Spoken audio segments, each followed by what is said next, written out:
Hey guys, in this video we will be installing the DICOM4chee Archive 5 Lite in a Docker environment. If you don't yet have Docker installed, I'll leave a card up there somewhere so that you can check out my previous video about installing Docker engine on Ubuntu. The DICOM4chee Archive 5 Lite is a DICOM archive, or you could call it a VNA, and it's actually used by IAG, Integrating Healthcare Enterprises, as a reference archive in the connectatons. Here below you can also see who uses DICOM4chee. So we can move forwards to the DICOM4chee Archive 5 Lite wiki pages here. I'll leave a link to this, the installation instructions we are going to here. There's an installation instruction for running on Docker. We can see that there are multiple Docker images. We don't need all of them. We will be doing the run minimum set of archive services on a single host setup. So in this wiki page, we can find the instructions for installing these 3 Docker containers: the archive services, the Postgres SQL database, and OpenLDAP, which holds the configurations. It will have pre-configured HTTP endpoints, HL7 and DICOM endpoints. So there's an option of using Docker command line. I don't think that's the easiest way. I prefer to use Docker compose. So we can find the use Docker compose installation instructions here. So let's start by connecting to my Ubuntu host, which already has Docker pre-installed. So again, the link for installing Docker is up there. So I'm logging in as John, giving in the password, and we can see that Docker is installed in this environment. Oh, I'm skipping step number 1, which is optional. We will need to give this configuration in a YAML file. So let's I'm in the home directory here for the user John. Let's create the directory DICOM4chee, and then let's create that file docker compose YAML with the touch command, and then let's use nano to modify the file. Let's copy this in, Control O to write it into the file, and Control X to exit.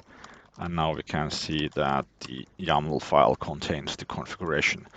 The default configuration is fine for this installation.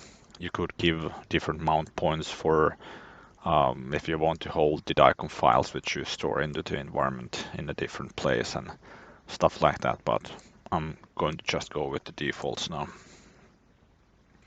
Next step, number 3, we need the Docker compose file. So let's create that again with the touch command, docker compose, and then let's use nano to modify the file. Again, copying these in here, Control O to write it, and Control X, and now we can see that the docker compose env file has been created. Okay, so next we have create and start the 3 containers by invoking docker compose. Taking that command from there, let's run it with sudo in the directory with those files. I need to give the password when running sudo. Yeah, okay, it seems I didn't install docker compose yet, so let's install that first. Sudo apt install docker compose. Yes, now let's run the DICOM4chee up command with docker compose. It's downloading the files.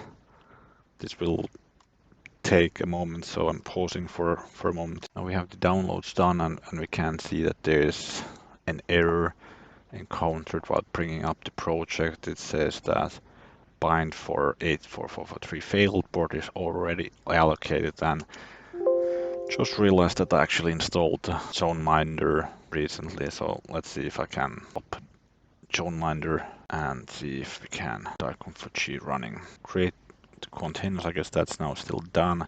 May stop all 3 containers with DICOM4chee stop. Okay, that copy doesn't really work here, so let's try again.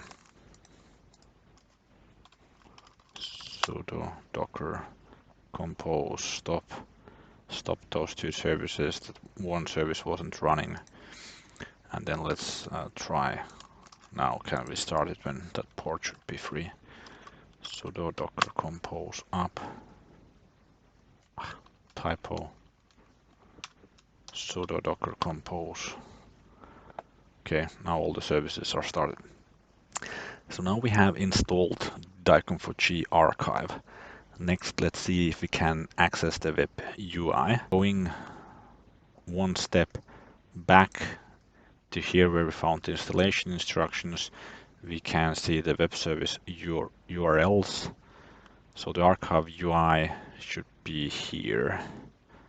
If secure, login with those, but okay, this is not the secured version. Here we can also see the Guido RS, TORS, Vado endpoints. So let's see if we can connect to it. The host is not localhost because I installed it in the Ubuntu environment and I used SSH to connect to it. The host IP, this is now on my local network under this IP. And it seems promising. Yes, we were able to get into the DICOM4chee UI, and well, it doesn't have any studies yet, and no patients yet, so there's not much we can do here currently. We can access the configuration, we can see an AI list, we can see that this DICOM4chee AI title is listening on port 11112. In the next video, I will show you how to use some tools to send DICOM content into the archive. I'll leave a card for that somewhere up there. Thanks for watching. If this was helpful, please give it a thumbs up and also consider subscribing.